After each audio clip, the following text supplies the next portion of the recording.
because many people feel that the press chose a side through this? Yes. Certainly that's the way it's going to look to Trump supporters and to people who've been questioning the media's bias and their ability to report straight for a long time. And we know where the public trust numbers are for the press generally, and it's somewhere down below the basement. Look, the fact of the matter is that by any reasonable measure, this has been an extraordinary week for this president. Forget the Russia investigation, forget the tax story, forget all the rest. Trade deal with Mexico and Canada, unemployment numbers that haven't been this low since 1969, and following through on what he said, which was to remake the Supreme Court, and a triumph with Kavanaugh himself. The coverage has been unrelentingly negative, in many cases deserved. That's the kind of coverage that a president, any president, gets.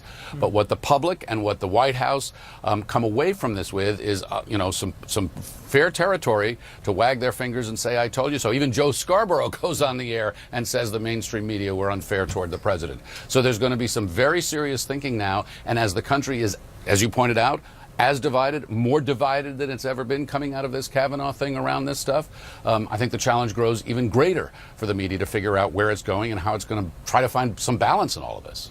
20 years ago, no major news publication would have even published those second allegations.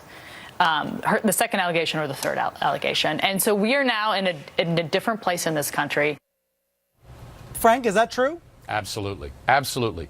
When I was bureau chief here at CNN during the Lewinsky things. We had a whole series of procedures to make sure that hearsay didn't get on the air, and that we were going to confirm it ourselves before we put it on the air. That's completely been overtaken by events now with social media. But what does confirming mean? What does confirming mean nowadays if it's an on-the-record accusation but without a lot of corroborating evidence?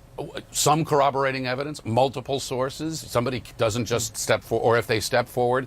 So Ford had some corroborating evidence. She had her her therapy. She had documentable places where she raised this. How she remembered it, whether it's accurate, they're both 100% in their recollections. Remember when they testified? That's another matter. We would have reported that. But some of these other things, I agree, we would not have reported in the old days.